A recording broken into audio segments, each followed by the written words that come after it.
আজ গোবিন্দ জন্ম নিয়েছেন নন্দালয়ে।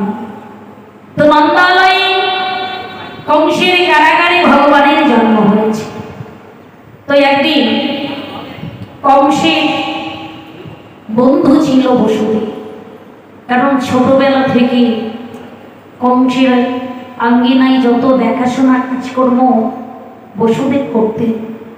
তো কংস মনে মনে চিন্তা করছে যে বসুদেব যখন বড় হয়েছে, আমারও একমাত্র বোন, তো এই বোনকে আমি ওই বসুদেবের হাতে তুলে দেব। তো এই ভেবেই আজ কংস তার বোনকে সুন্দরভাবে দিন ঠিক করে বসুদেবের সঙ্গে বিবাহ দিলেন।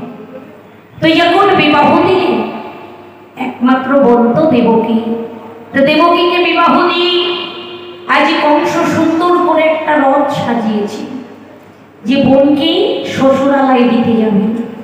তাই সুন্দর করে রথ সাজিয়ে নিয়ে মনের আনন্দ করে শ্বশুরকে এই শ্বশুরালয়ে বোন বোনাইকে দিতে যাচ্ছে।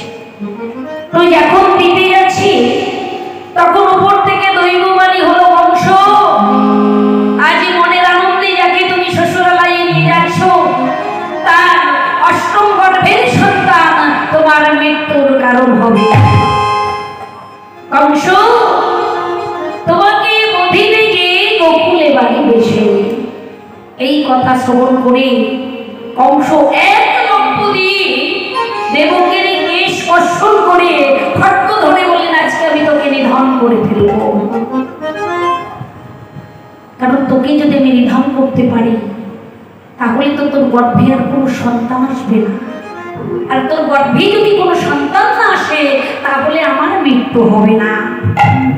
এই বলে যখন কংস উগ্র ভাবি যখন দেবকীর চুল ধরেছে, বসুদেব ছুটতে ছুটতে গিয়ে কংসের চন্দ্রখানি জড়িয়ে ধরেছে। দাদা দাদা গো, দেবকী একমাত্র তোমার আদরের বোন, ওকে তুমি হত্যা করো না। তুমি কি জানো না দাদা, নারী হত্যা যে মহাপাপ, তাই তুমি ওকে হত্যা করো না। তবে দাদা আমি তোমায় কথা দিচ্ছি, দেবকীর গর্ভে যে কটি সন্তান আসবে আমি হাসতে হাসতে তোমার হাতে আমি তুলে দেব। তবুও কংসের বিশ্বাস হলো না। দেবকীকে নিয়ে বসুদেবকে নিয়ে কংসের কারাগারে শিকলি দিয়ে বেঁধে পাষাণ চাপা দিয়ে রেখে দিলেন। যখন পাষাণ চাপা দিয়ে রেখেছে, দেবকী হা কৃষ্ণ প্রাণ কৃষ্ণ বলে কাছে, হে গোবিন্দ, আমি না জানি তোমারই চরণে কত অপরাধ করেছি, আমি না জানি তোমারই চরণে কত অন্যায় করেছি। আজ তাই কংসের কারাগারে এমন ভাবে আমাকে কষ্ট পেতে হচ্ছে। প্রহরীদের বললেন যে তোমরা ভালো করে পাহারা দেবে, আর দেবকীর গর্ভে যখনই কোনো সন্তান আসবে আমাকে সংবাদ দেবে। এই যখন বলে প্রহরীদের পাহারাই বসিয়ে দিয়েছেন। একদিন দেবকীর গর্ভে প্রথম সন্তান এসেছে। প্রথম সন্তানে যখন এসেছে, প্রহরীরা ছুটতে ছুটতে গিয়ে কংসকে সংবাদ দিলেন। যখন সংবাদ দিয়েছে, কংসের তো আনন্দ হচ্ছে। যখন কংসের কারাগারে প্রথম সন্তান প্রসব করলেন, কংস এসে বসুদেবকে বলছে, দাও অবসুদেব দাও, তুমি তো কথা দিয়েছিলে আমার হাতে তুলে দাও। বসুদেব নয়ন জলে কেঁদে কেঁদে একমাত্র আদরের প্রথম সন্তান আজ কংসের হাতে তুলে দিলেন। যখন কংসের হাতে তুলে দিলেন, আজ কংস কি করলেন, ওই সন্তানকে নিয়ে পাষাণে ঘাঁটি আজ ওকে নিধন করে দিলেন।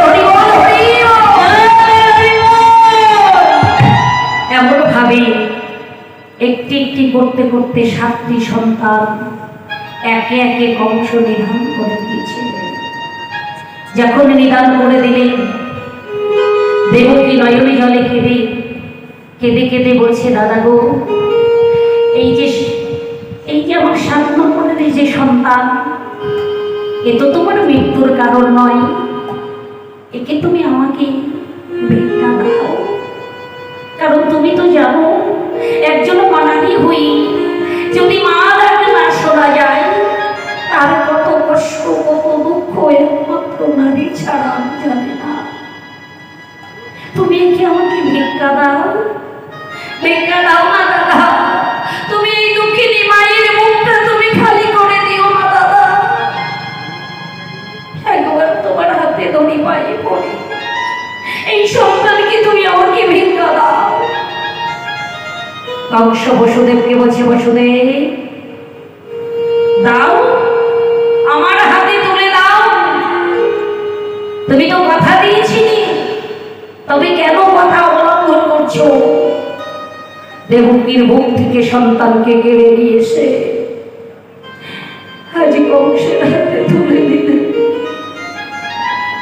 যখন কংসের হাতে তুলে দিলে, কংসে পা দুটো ধরে নিয়ে যখন পাষাণে আছাড় দিলে, নদীর ধারা বয়ে যাচ্ছে, পৃথিবীর মায়া পরিত্যাগ করে সে বিয়োগ হয়ে গেল। এমন ভাবে কংস একটি একটি করে 7টি সন্তান নিধন করে দিলেন।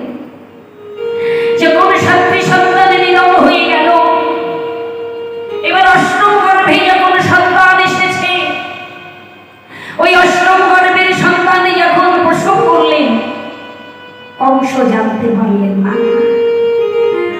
কংস যখন জানতে না পারলেন, তখন দৈববাণী হলো যে, বসুদেব তুমি আমাকে নিয়ে নন্দালয়ে রেখে এসো। তখন দৈববাণী যখন হলো, বসুদেব মনে মনে চিন্তা করছে, তাই তো আমি কেমন করে নিয়ে যাব? সব দিকে প্রহরীরা পাহারা দিচ্ছে, দর বন্ধ রয়েছে। বলছে, তোমার কোনো চিন্তা নাই, তুমি নিয়ে যাও। বসুদেবী যখন ভগবানকে মস্তকে করে নিয়ে যাচ্ছে, প্রহরীরা মায় একে একে সবাই মায়ার ঘুম ঘুমিয়ে পড়লেন। একে একে দ্বারগুলো সব খুলে গেল। যে কোনো দ্বার খুলে গেল, বসুদেবী ও ভগবানকে নিয়ে দর্শন করছে বিশাল শ্রী যমুনা। তাই তো এই যমুনা আমি কেমন করে পার হব? এদিকে পঞ্চনা কি করলেন, বসুদেবের মস্তকের উপর দিয়ে ছায়া করে দিলেন। কারণ ভগবানকে যখন নিয়ে যাচ্ছি মা, ঝড় বৃষ্টি মেঘ ডাকছে, হ্যাঁ অল্প অল্প বৃষ্টি হচ্ছে, তাই পঞ্চনা কি করলেন, আজ বসুদেবের মস্তকে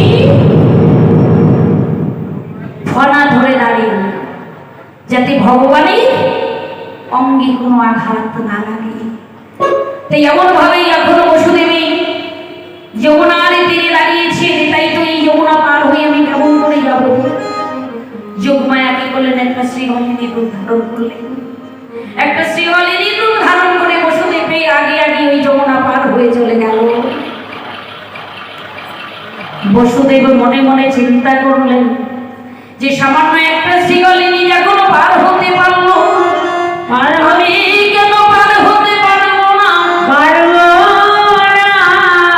এই বলে বসুদেব যখন গোবিন্দকে মস্তকে নিয়ে যমুনার বক্ষ দিয়ে হেঁটে যাচ্ছে, হেঁটে যখন যাচ্ছে, তখন যমুনা মনে মনে চিন্তা করলেন যে গোবিন্দ তুমি আমার বক্ষের পথ দিয়ে হেঁটে যাবে, আমাকে চরণ দেবে না, তাই কেমন করে হবে?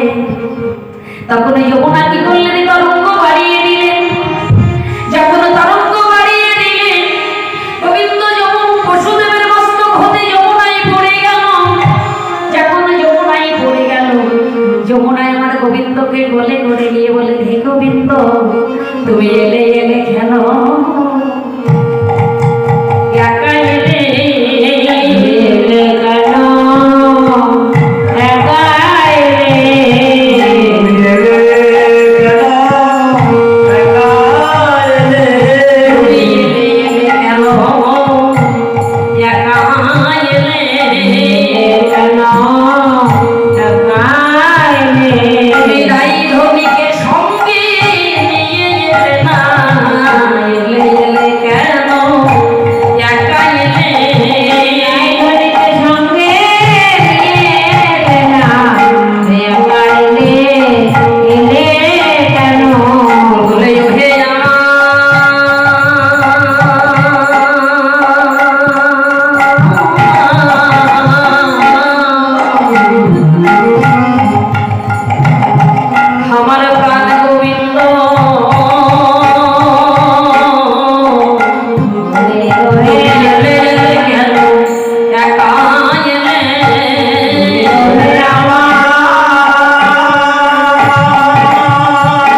খুঁজছে, হে গোবিন্দ আজ আমার এই কি হল। এই বলে যখন খোঁজ করছে, গোবিন্দ যমুনাকে বলছে, যমুনা তুমি আমাকে ছেড়ে দাও, দেখো আমার পিতা বসুদেব কেমন করে কাঁদছে, তুমি ছেড়ে দাও, আমি তোমার মনোবাসনা পূর্ণ করবো। তুমি আজ নয়, আগত কলি যুগে আমি তোমার মনোবাসনা পূর্ণ করবো। এই যখন বললে, যমুনা আমার গোবিন্দকে ছেড়ে দিলেন। গোবিন্দকে যখন ছেড়ে দিলেন, বসুদেব আবার গোবিন্দকে মস্তকে নিয়ে চলেছে। মস্তকে নিয়ে যখন চলেছে, তো গিয়ে নন্দলায় গিয়ে দর্শন করছে, প্রহরীরা একে একে সবাই ঘুমিয়ে পড়েছে। যে মায়া দ্বারগুলো ছিল সব দ্বারগুলো একে একে খুলে গেছে। তো যখন খুলে গিয়েছে সূতিকা মন্দিরে, বাবু সূতিকা মন্দির কাকে বলে গো? হ্যাঁ হ্যাঁ, কারণ আগের দিনে সূতিকা মন্দির ছিল, এখন কিন্তু সূতিকা মন্দিরে নাই। আগে ছিল আতুর ঘর। এখন যদি কোনো মায়ের গর্ভবতী হয়, তাড়াতাড়ি নাস্তি হোক, এখন আর সূতিকা মন্দির নাই। সূতিকা মন্দির ছিল আগে, যখন সন্তান পেটে আসতেন তখন পিতামাতা কি করতেন, সুন্দর একটা ঘর তৈরি করে বিভিন্ন রকমের কাটাকুটি দিয়ে ঘিরে দিতেন, যাতে সন্তান এবং মা দুজনও ভালো থাকে। তাই এমন ভাবে আজ বসুদেব দর্শন করছে মা যশোমতীর কোলে সুন্দর একটি কন্যা সন্তান খেলা খেলছে। তো যখন খেলা খেলছে তখন বসুদেব কি করলেন, গোপালকে মা যশোমতীর কাছে রেখে ওই কন্যা সন্তানটি নিয়ে বসুদেব আবার ওই কংসের কারাগারে ফিরে আসলেন। তো কংসের কারাগারে যখন ফিরে আসে, তার একটি একটি করে সব বন্ধ হয়ে যাচ্ছে। তার যখন বন্ধ হয়ে গেল, প্রহরীরা সবাই জেগে উঠলেন। জেগে উঠে দেখছে ওই কংসের কারাগারে বাচ্চার আওয়াজ হচ্ছে, কান্নার ধ্বনি হচ্ছে। প্রহরীরা ছুটতে ছুটতে গিয়ে বলছে, তাই তো কারাগারের ভিতরে কান্নার ধ্বনি আসছে কোথা দিয়ে? হ্যাঁ, তাহলে মনে হয় দেবকীর কোল জুড়ে আবার সন্তান এসেছে। তো প্রহরীরা ছুটতে ছুটতে এসে দর্শন করছে, সত্যি দেবকীর কোলে একজন কন্যা সন্তান কাঁদছে। ছুটতে ছুটতে গিয়ে কংসকে বলছে যে, রাজামশাই দেবকীর কোল জুড়ে আবার সন্তান এসেছে। কংস বলছে, তোরা আমাকে এখন সম্মান দিচ্ছিস? তো কংস ছুটতে ছুটতে এসে দেখছে একটা কন্যা সন্তান দেবকীর কোল আলোয় আলোকিত করে রয়েছে। দেবকী বলছে, দাদা এটা তো কন্যা সন্তান, দাদা এই কন্যা সন্তানটা তুমি আমাকে ভিক্ষা দাও। তুমি তো সর্ব সন্তান তোমরা আমার কাছ থেকে একে একে কেড়ে নিয়েছো, এই কন্যা সন্তানটা তুমি আমাকে ভিক্ষা দাও, কারণ তোমার মৃত্যুর কারণ হচ্ছে পুত্র সন্তান। এটা তো পুত্র সন্তান নয় দাদা, আমাকে তুমি একে উপহার দাও, ভিক্ষা দাও। কংস বলছে, দেবকী তুমি দেবে কিনা বলো, দাও সন্তান আমাকে দাও। বসুদেবকে বলছে, বসুদেব তুমি কিন্তু কথা দিয়েছি, কথা দিয়েছি, কেন কথা, সেই কথাকে তুমি অবলম্বন করছো, দাও সন্তানকে আমার হাতে ধরে দাও।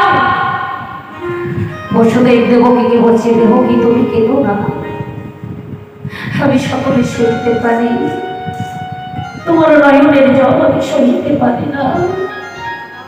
দেবকী তোমার কষ্ট হয় আমি জানি, কারণ তুমি তো মা, তুমি তো সেই গর্ভধারিণী মা।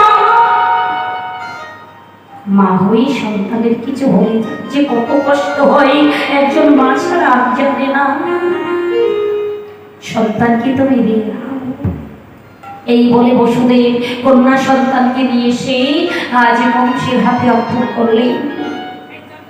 যখন কংসের হাতে অর্পণ করলেন, কংস যখন পা দুটি ধরিয়ে আচার মারতে যাবে, তখন উপরে চলে গিয়ে বলে,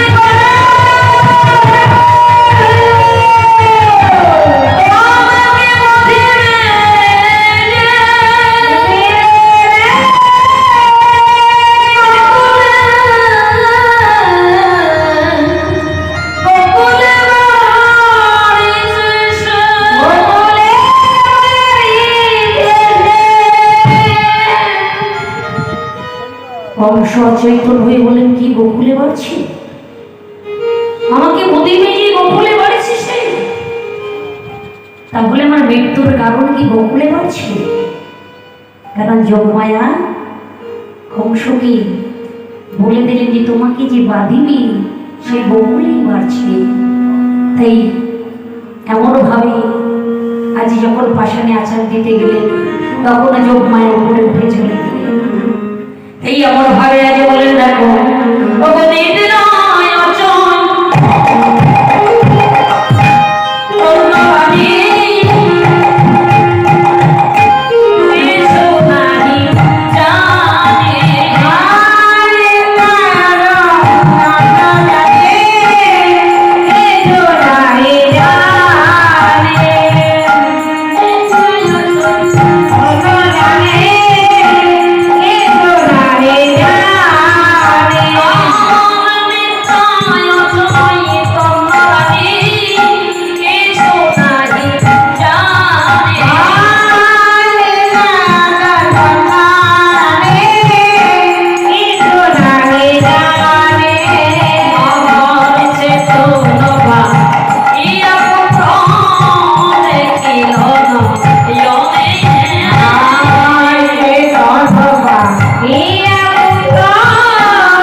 নিদ্রায় চৈতন্য রানী কিছু নাহি জানে, কিছু নাহি জানে। পাইয়া পুত্র, পাইয়া পুত্র, পুত্র দেখিল নয়ন, দেখিল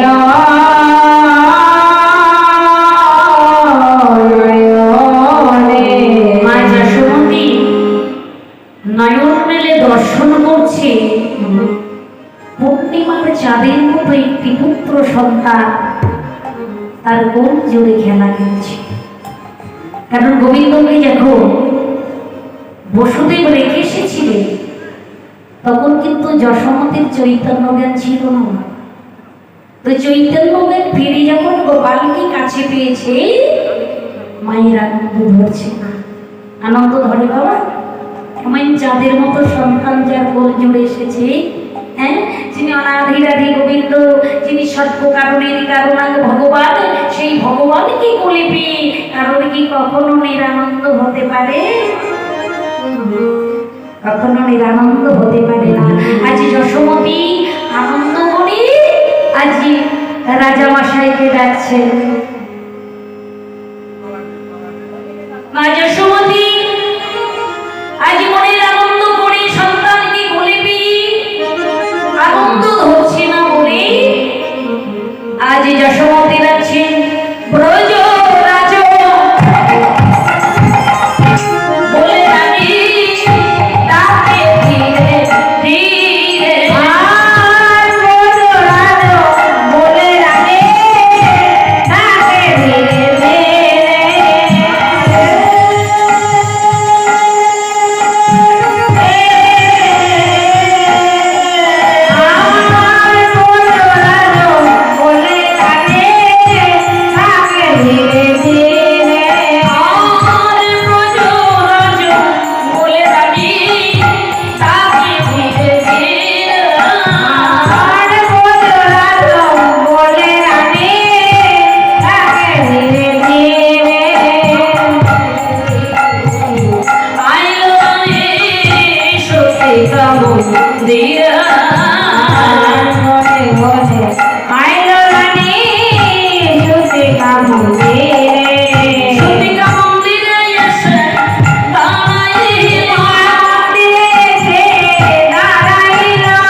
সতীকা মন্দিরে। যখন যশোমতী ধীরে ধীরে ব্রজরাজ বলে ডাকছি, তখন রাজামশাই ধীরে ধীরে সতীকা মন্দিরে এসে দাঁড়িয়েছে। হ্যাঁ, তো সতীকা মন্দিরে এসে দাঁড়িয়ে বাবা গোপালকে দর্শন করতে হলো তো কিছু দিতে হবে।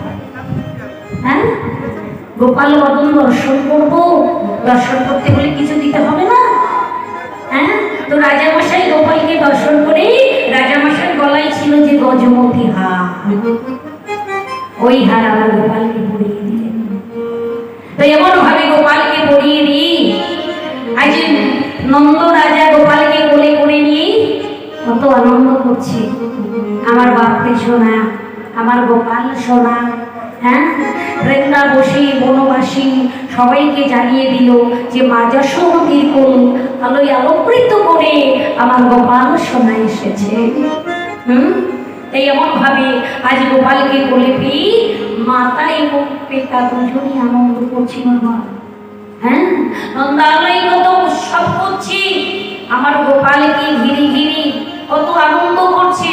ব্রজবাসীরা সবাই ছুটতে ছুটতে চলে এসেছে গোপাল বদন দর্শন করবে বলে। গোপাল বদন দর্শন করতে হলে খালি হাতে যেতে হয়? হ্যাঁ, খালি হাতে কেউ যায় না। আমাদের এই পার্থিব জগতে যদি কোনো নাতি নাতনি হয়, হ্যাঁ, তার মুখ দেখতে হলে কি আমরা রিক্ত হস্তে যাই? রিক্ত হস্তে কিন্তু আমরা যাই না। যাই তো একটা জামা প্যান্ট নিয়ে যায়, কেউ একটু মিষ্টি নিয়ে যায়, কে যাই তো কেউ হয়তো একটা গহনা গড়িয়ে নিয়ে যায়, যার দেবার মতো সঙ্গতি আছে। তাই এমন ভাবে আজ গোপাল যখন বৃন্দাবনে এসেছে, আজ সবাই মিলে আমার গোপালকে কিছু না কিছু দিয়ে আজ দেখতে এসেছে। তাই এমন ভাবে আজ গোপালকে দেখতে গিয়ে এসেছে। আর মা যোগমায়া যোগেশ্বরী সেও এসেছে। তাই বলে দেখো ওগো ভগবতী যোগমায়া দেবী পূর্ণমাসে, ভগবতী যোগমায়া দেবী পূর্ণমাসে, ভগবতী যোগমায়া দেবী পূর্ণমাসে, ভগবতী যোগমায়া দেবী পূর্ণমাসে, দেখিতে আইল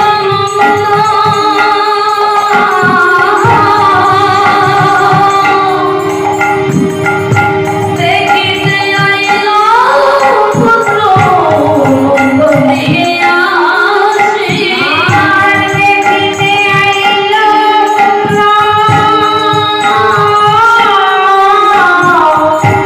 দেখিতে আইল পুত্র নন্দগৃহে আসে, মায়া এসে দাঁড়াইল, মায়া এসে দাঁড়াইল, মায়া এসে দাঁড়াইল, মায়া এসে দাঁড়াইল, গোপাল দর্শন করবে বলে যোগমায়া এসে দাঁড়াইল, গোপাল দর্শন করবে বলে যোগমায়া এসে দাঁড়াইল, গোপাল দর্শন করবে বলে যোগমায়া এসে দাঁড়াইল, গোপাল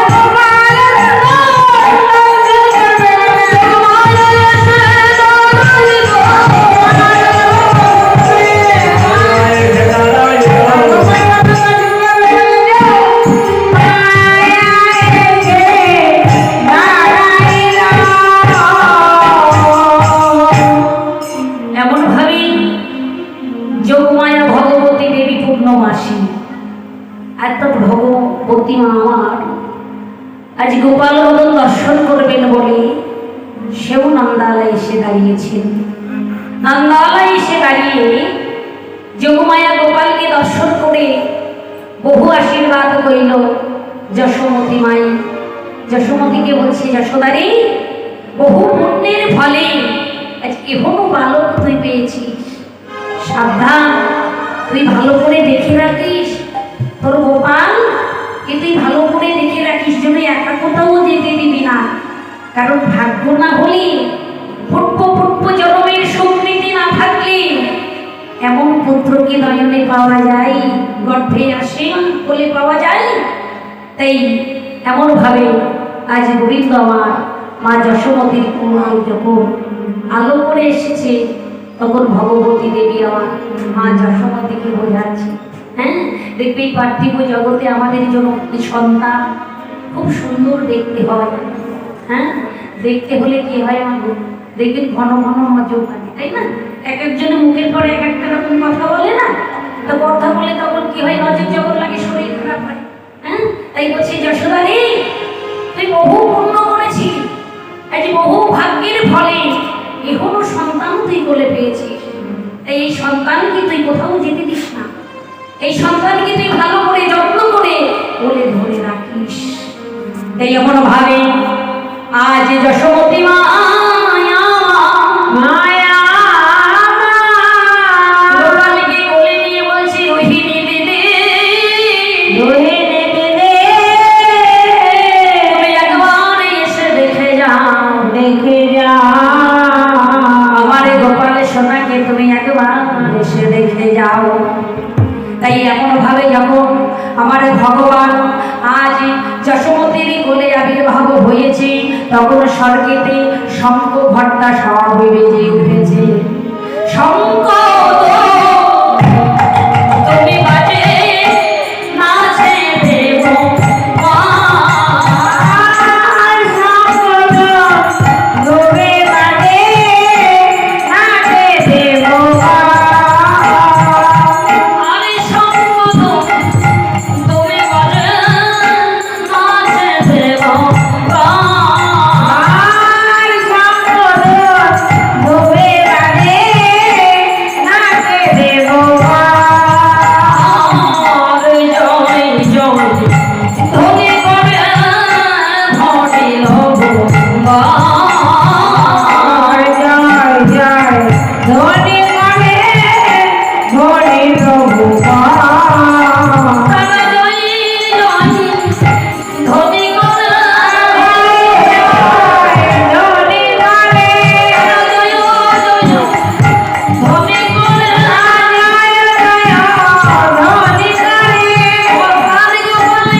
জয়ীর জয়ীর ধ্বনি করছে। তাই সেই জয়ীর জয়ীর ধ্বনি শুনে আজ বলেন, দেখো ওগো শিব নাচে ইন্দ্র নাচে, শিব নাচে ইন্দ্র নাচে, আর নাচে ইন্দ্র, নাচে ভোমা নাচে, আর নাচে ইন্দ্র, শিব নাচে আর নাচে ইন্দ্র, আর শিব নাচে ভোমা নাচে, আর নাচে ইন্দ্র, বলে গোপাল নাচে পাইয়া গোবিন্দ, আরে বলে গোপাল নাচে পাইয়া গোবিন্দ, বলে গোপাল নাচে পাইয়া গোবিন্দ, আর বলে গোপাল নাচে পাইয়া গোবিন্দ, শিব নাচে আর নাচে ইন্দ্র, আর শিব নাচে ভোমা নাচে, আর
ঘরে গোপাল এসেছে, আমাদের আনন্দ হচ্ছে না? হ্যাঁ, তাহলে আমরা নৃত্য করবো না? আমরা তো সবাই মিলে নৃত্য করবো। হ্যাঁ, কারণ এমন দিন আর হবে কিনা জানিও মা। এই যে 2টি বছর, এই 2টি বছর যে অনুষ্ঠান বন্ধ ছিল, তোমাদের কষ্ট হয়নি গো? শুধু তোমাদের নয়, আমাদেরও কষ্ট হয়েছে গো। কারণ সাধু সঙ্গ বৈষ্ণব সঙ্গ না করতে পারলে যে কত কষ্ট হয়, একমাত্র যারা কৃষ্ণ ভক্ত তারাই ছাড়া আমি জানি না। তাই তো শাস্ত্রে বললেন সাধু সঙ্গ বৈষ্ণব সঙ্গ। তাই এমন ভাবে শুধু পূর্বপূর্ব জন্মের সুকৃতিটা না থাকলে হয় না। হ্যাঁ, এমনভাবে সাধু সঙ্গ করা, বৈষ্ণব সঙ্গ করা, তাদের চরণ ধুলি নেওয়া, পূর্ব জন্মের সুকৃতি না থাকলে চাতক পাখির মতো বসে এই সাধু সঙ্গ করা যায় না। তাই এমন ভাবে আজ সবাই আনন্দ করছে, তাই না? এই শ্রীধাম নবদ্বীপে বললেন দেখো সঙ্গীর বড় গুণ আছে। এই যে সাধু সঙ্গ বৈষ্ণব সঙ্গ বড় গুণ আছে। সাধু সঙ্গ কৃষ্ণ প্রাপ্তির উপায় হচ্ছে একমাত্র সাধু সঙ্গ, প্রেম ভক্তি ছাড়া তার কৃপা হবে না। হ্যাঁ, তাই শাস্ত্রে বললেন ভ্রমিতে ভ্রমিতে কোনো ভাগ্যবান দেবী কোনো কৃষ্ণ প্রসাদে পাই ভক্তি লাভ হয়েছে। গুরুমালি হয়ে সেই বীজে কটাই রব মরায় রব কীর্তনে জলে কটাইয়ে ছিঞ্চ মরায়ে ছিঞ্চ। ভ্রমিতে ভ্রমিতে কারণ এক জন্মে হয় না, পূর্ব জন্মের স্বীকৃতি যদি না থাকে এমনও ভাবে ছেঁড়া চটের পরে বসে সাধু সঙ্গ বৈষ্ণব সঙ্গ করা যায় না। তাই বলে না কোনো সময় আছে, গুরুচরণ আশ্রয় করো, গুরুচরণ আশ্রয় করো, সাধু সঙ্গ বৈষ্ণব সঙ্গ করো। কারণ সে তো যে সুযোগে আসে না বাবা, তাকে পেতে হলে যোগ ধরে বসতে হয়। তাই বলে নাগরীরে সে যে যোগে আসে যোগে যোগের খবর কেউ নাকি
জুড়ে জানে না।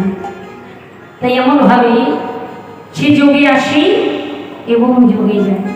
বাবার যোগের খবর কেউ পায়? যোগের খবর পেতে হলে যোগ ধরে বসতে হবে যে কোন যুগে আসি এবং কোন যুগে যাই।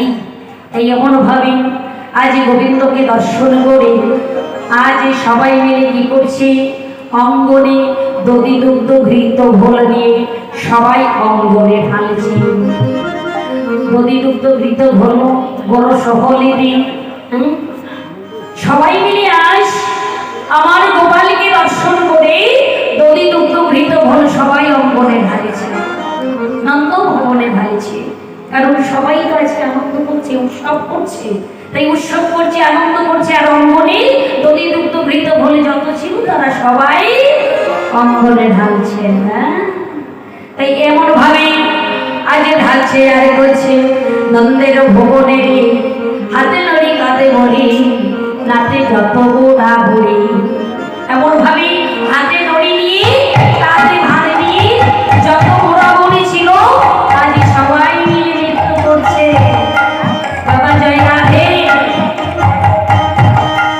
সবই শুধু মা যশোমতী নন্দ মহারাজ নয় গো, যত বালক বৃদ্ধ যত ছিল আজ সবাই মিলে আজ কাঁধে ভার হাতে নড়ি নাচে থই থই, তারা সবাই মিলে নৃত্য করছে। হ্যাঁ, তাই এমন ভাবে আরে হাতে নড়ি কাঁধে ভারে নাচে থইয়া থইয়া, হাতে নড়ি কাঁধে ভারে নাচে থইয়া থইয়া, হাতে নড়ি কাঁধে ভারে নাচে থইয়া থইয়া, হাতে নড়ি কাঁধে ভারে নাচে থইয়া থইয়া। মন্দির মন্দিরে আছে যত বন্ধু ভাইয়া, আর নামের মন্দিরে আছে যত বন্ধু ভাইয়া। আজ সবাই মিলে নৃত্য করছে, নন্দ উপানন্দ সুনন্দ আজ সবাই মিলে আনন্দ করছে। আর বলছে নন্দের মন্দিরে রে গোয়ালা আইল ভাইয়া, মন্দিরে গোয়ালা আইল ভাইয়া, নন্দের মন্দিরে গোয়ালা আইল ভাইয়া, মন্দিরে গোয়ালা আইল ভাইয়া, মন্দিরে গোয়ালা আইল ভাইয়া, মন্দিরে গোয়ালা আইল ভাইয়া। আজ গোয়ালা সবাই মিলে এসেছে, এসে নৃত্য করছে। কারণ গোবিন্দ তো গোয়ালার ঘরেই জন্ম নিয়েছে। রাধে। তো গোয়ালার ঘরে যখন জন্ম নিয়েছে, এবার গোয়ালারা সবাই এসেছে, সবাই নৃত্য করছে আর বলছে তালের বড়া খাইয়া নন্দ নাচে রে, তালের বড়া খাইয়া নন্দ নাচে রে, তালের বড়া খাইয়া নন্দ নাচে রে, তালের বড়া খাইয়া নন্দ নাচে রে, তালের বড়া খাইয়া নন্দ নাচে রে, তালের বড়া খাইয়া নন্দ নাচে রে,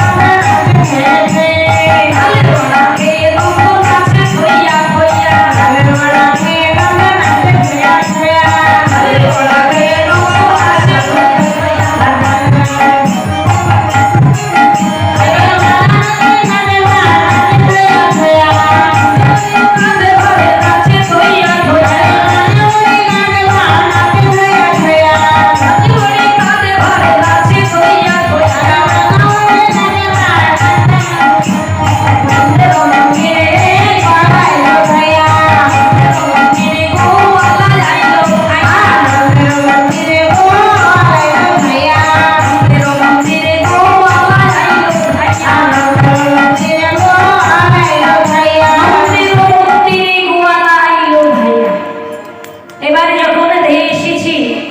গোপালে জন্মগ্রহণ করেছে। নাইকেলের নাড়ু, ক্ষীরের নাড়ু, তালের বড়া। কি বাবা ওমা এনেছো তো তোমাদের গোপালের জন্য? হ্যাঁ, কোথায় তালের বড়া, কোথায় না? গোপালকে সেবা দেবে না? হ্যাঁ, কত কষ্ট করে গোপালে আবির্ভাব হয়েছে, তা গোপালকে সেবা দিতে হবে না? যেটা ঠিক ওই তালের বড়া দাও, নাইকেলের নাড়ু দাও, কারণ গোপাল তো এইগুলোই ভালোবাসতে। এই তো সামনে ভাগ্য মাস, পয়সা দাও কিনে খাবে। হ্যাঁ, পয়সা দেবে কিনে খাবে। ও পয়সা দিলে কিনে খাবে, তাই না? ও তোমরা পয়সা এনেছে, ও পয়সা সবাই এনেছে, তাই না? গোপালকে নাড়ু দিতে হবে না? জয় রাধে, জয় রাধে। এমন ভাবে আজ সবাই মিলি আজ নন্দের মন্দিরে এসে তালের বড়া খেয়ে সবাই আমার গোপালের অনুষ্ঠানে সবাই নৃত্য করছে। তাই এমন ভাবে আমরা গোপালের যে জন্মোৎসব বা আমার শ্রীকৃষ্ণের যে জন্মলীলা আমরা এখানে বিশ্রাম রাখবো। তাই এমনভাবে আজ গোপালকে ঘিরে ঘিরে সবাই মিলে জয়ের গান করছে। কেমন ভাবে বলে রাধে রাধে রাম, রাধে রাধে রাম জপা করো, কৃষ্ণ নামে রস পিয়া করো। রাধে রাধে রাম জপা করো, কৃষ্ণ নামে রস পিয়া করো। রাধে রাধে রাম জপা করো, কৃষ্ণ নামে রস পিয়া করো। রাধে রাধে রাম জপা করো, কৃষ্ণ নামে রস পিয়া করো। রাধে রাধে রাম জপা করো, কৃষ্ণ নাম ধিয়া করো। রাধে রাধে রাধে রাম জপা করো, কৃষ্ণ নামে রস পিয়া করো। রাধে রাধে রাম জপা করো, কৃষ্ণ নামে রস পিয়া করো। রাধে রাধে রাম জপা করো, কৃষ্ণ নাম ধিয়া করো। রাধে রাধে রাম জপা করো, কৃষ্ণ নামে রস পিয়া করো। রাধে রাধে রানী হে মহারানী, মেরে গুরু কৃষ্ণ ভক্তি। রাধে রাধে হে মহারানী, মেরে গুরু কৃষ্ণ ভক্তি। কৃপা বিষ্ণুর স্বামী করো, রাধে রাধে রাম জপা করো। রাধে রাধে মায়া করো, রাধে রাধে রাধে রাধে রাধে রাধে রাম জপা করো। সবাই মিলে সবাই মিলে যদি আনন্দ না করা যায়, হাতে করতালি না দেওয়া যায়, আনন্দ হয়? হ্যাঁ, সবাই মিলে তো আনন্দ করতে হবে। সবাই মিলে হাতে করতালি দিয়ে জোরে জোরে সবাই মিলে হাত তুলো তো, হাত তুলে জোরে জোরে করতালি দাও তো সবাই মিলে। বলে কৃপা বৃষ্টি বলে স্বামী করো, রাধে রাধে রাম জপা করো। রাধে রাধে মায়া করো, রাধে রাধে রাধে রাধে রাধে রাধে রাম জপা করো। রাধে রাধে রাম জপা করো, কৃষ্ণ নামে রস পিয়া করো। রাধে রাধে রাম জপা করো, কৃষ্ণ নামে রস পিয়া করো। রাধে রাধে হে মহারানী, মেরে গুরু কৃষ্ণ ভক্তি। কৃষ্ণ পিয়া করো, রাধে রাধে রাম জপা করো। রাধে রাধে মায়া করো, রাধে রাধে রাম জপা করো।